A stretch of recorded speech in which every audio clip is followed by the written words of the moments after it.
Group 16 মৌলের মধ্যে কে কে আছে না oxygen, sulphur, selenium, tellurium, polonium আর হচ্ছে লিভারমোরিয়াম। এই লিভারমোরিয়াম সম্প্রতি আবিষ্কার, যাই হোক এরা পুরনো। তার মধ্যে পোলোনিয়াম কিন্তু তেজস্ক্রিয়। যেহেতু মোটামুটিভাবে তোমরা জানো যে 82 বা 83 এরাই হচ্ছে লাস্ট স্থায়ী মৌল, আর এরপর থেকে মৌলগুলো তেজস্ক্রিয় হতে পারে। পোলোনিয়াম তেজস্ক্রিয় মৌল। আচ্ছা, মোটের ওপর অক্সিজেন, সালফার, সেলেনিয়াম, টেলুরিয়াম এদেরই বেশিরভাগ যৌগের ক্ষেত্রটা এই গ্রুপে আমরা আলোচনা করব। তার মধ্যে অক্সিজেন হচ্ছে এখানে সবথেকে ছোট মৌল।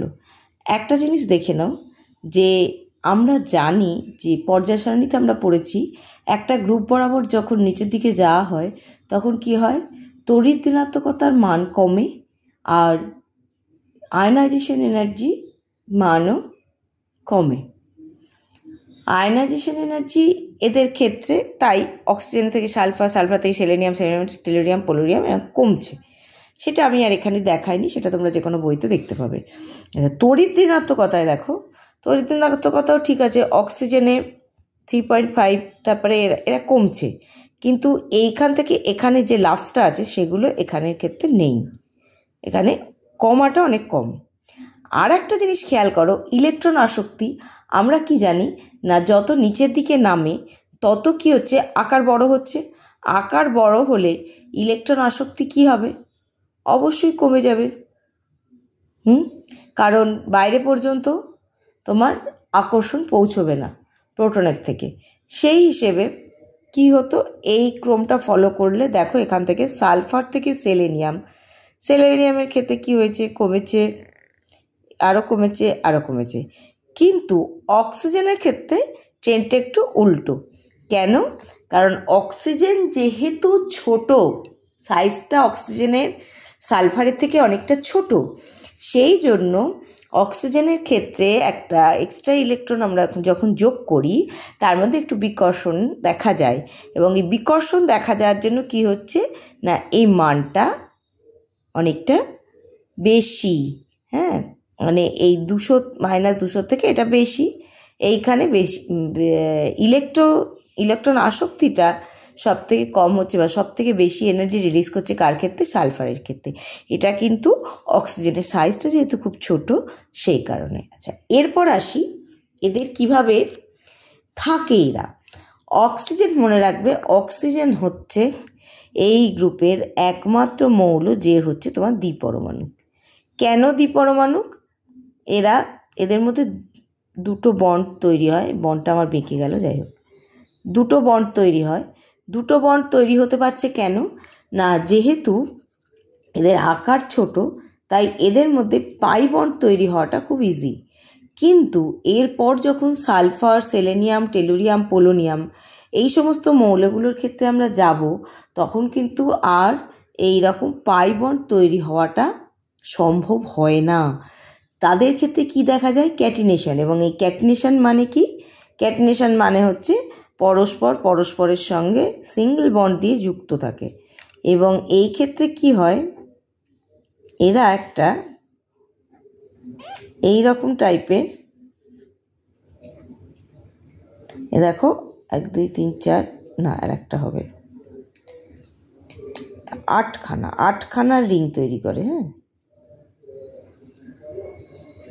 এই যে 8খানা মৌল থাকা এরকম একটা স্ট্রাকচার তৈরি করে। এখানে কি কারণ কি না, কারণ পাই বন্ড তৈরি করতে গেলে যে কাছাকাছি হতে হয় বা সাইজটা যতটা ছোট করতে হয় এদের ক্ষেত্রে সেই সাইজটা ম্যাচ করে না, সেই জন্য এরা কিন্তু এরকমভাবে সিগমা বন্ড তৈরি করে থাকে। এই দেখো আমি বইতে একবার ছবিটা দেখিয়ে দিচ্ছি, আঁকাটা এই যে এই হচ্ছে ছবিটা, ঠিক আছে। আচ্ছা, এবার যেটা আসছি ধাতব বা অধাতব ধর্ম যদি বলতে চাই তাহলে কি হবে না, ধাতব বা অধাতব ধর্ম যত তলার দিকে যাবে তত ধাতব ধর্ম বাড়বে। কিন্তু যেটা দেখা যায় অক্সিজেন গ্যাস সালফার কঠিন, সেলেনিয়াম আর টেলুরিয়ামের মধ্যে অল্প অল্প ধাতব ধর্ম থাকলেও এরা কিন্তু পুরোপুরি ধাতু নয়। এদের আমরা ধাতুকল্প বলতে পারি, এরা অর্ধপরিবাহী হিসেবে ব্যবহার হয়। আর পোলোনিয়াম তো বললাম তেজস্ক্রিয়।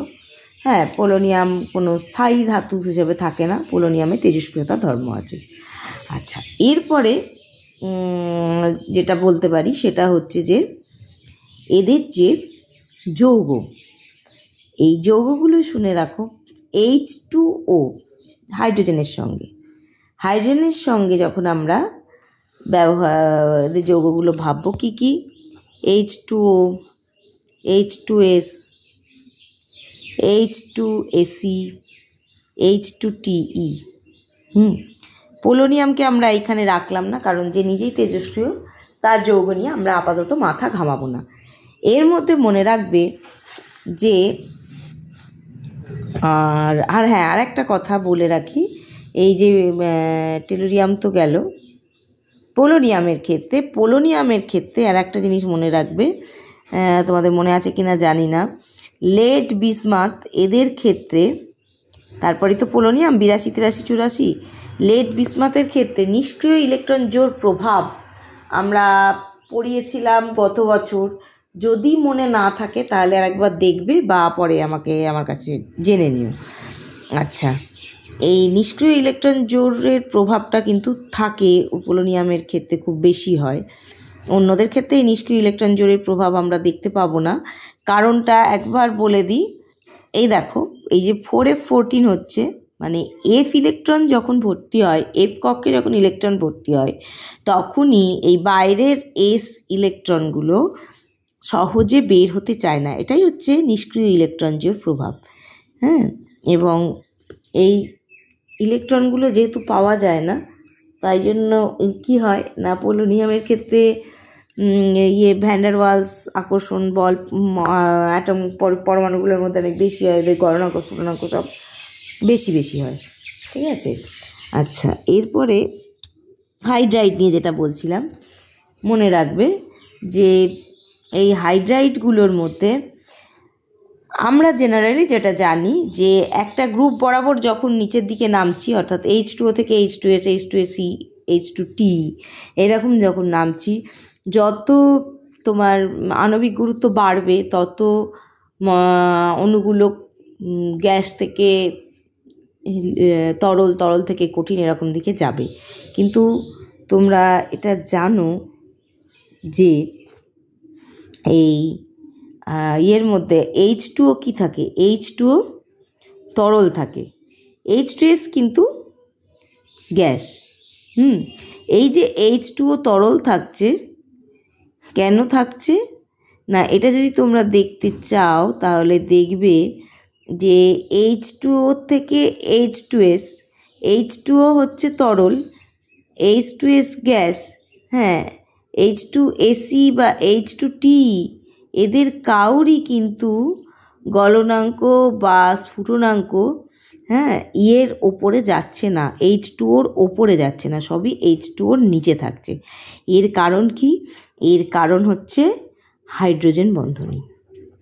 জলের মধ্যে এই কজনের মধ্যে, এই যে আবার একবার দেখাচ্ছি, তড়িৎ ঋণাত্মকতা দেখো বাকিদের তুলনায় অক্সিজেনের অনেক বেশি। সেই জন্য জলের মধ্যে যে হাইড্রোজেন বন্ধন তৈরি হবে সেটা কি হবে না, অন্যদের থেকে অনেক বেশি, এবং সেই জন্য এরা অনেক বেশি সঙ্ঘবদ্ধ অবস্থায় থাকবে এবং এদের কি হবে না, গলনাঙ্ক বা স্ফুটনাঙ্কগুলো অনেক কাছাকাছি থাকবে। যে জিনিসটা অত ভালো হাইড্রোজেন বন্ধন আর এদের কারোর মধ্যে দেখা যাবে না, যার জন্য এদের গলনাঙ্ক বা স্ফুটনাঙ্ক ততটা বাড়তে পারবে না, এটা মনে রেখো। আচ্ছা, আয়নীভবন বিভবের মান যদি আমরা ভাবি, তাহলে একটা জিনিস প্রথমেই বলি যে আয়নীভবন বিভব এর আগের গ্রুপের থেকে, অর্থাৎ নাইট্রোজেন ফসফরাসের থেকে এদের ক্ষেত্রে আয়নীভবন বিভবের মান হয় খুব কাছাকাছি হয়, নয়তো একটু কমে যায়। তার কারণ কি দেখো, নাইট্রোজেন বা ফসফরাস যদি হতো তাহলে এটা কি থাকতো, 2p3 বা এটা 3p3 এরকম, অর্থাৎ পিগুলো অর্ধপূর্ণ থাকতো।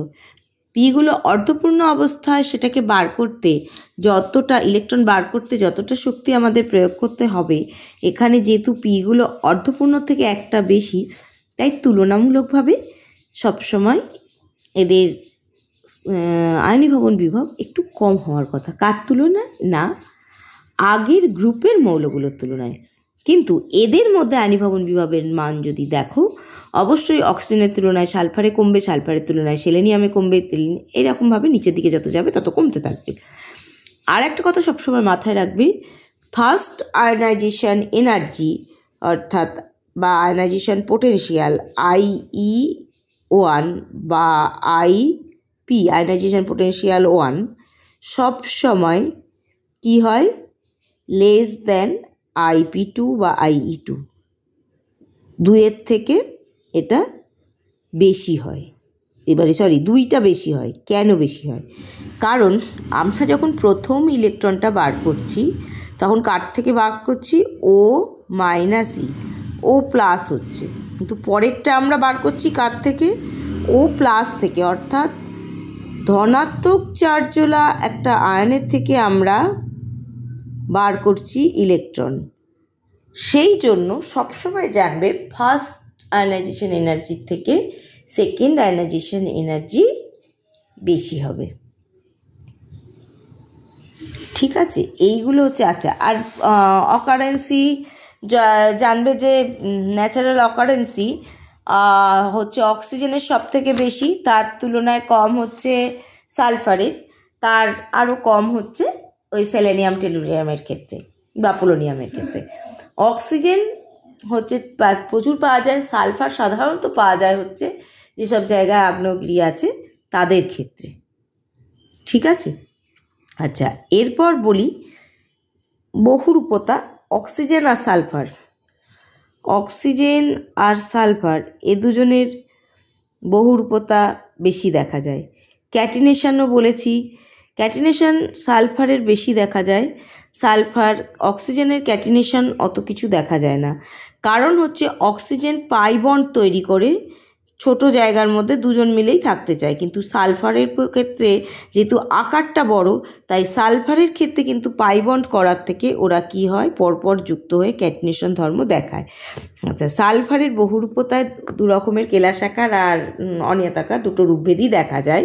হ্যাঁ, এইগুলো বইতে পাবে, আমি দেখি এক ঝলক দেখিয়ে দিচ্ছি বহুরূপতা কাকে বলা যায় না। অক্সিজেনের উপভেদ কি আছে?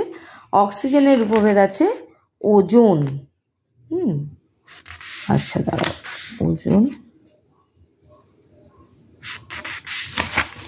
ওজোন হচ্ছে অক্সিজেনের উপভেদ। আমি তো সালফারের উপভেদগুলো পাচ্ছি না।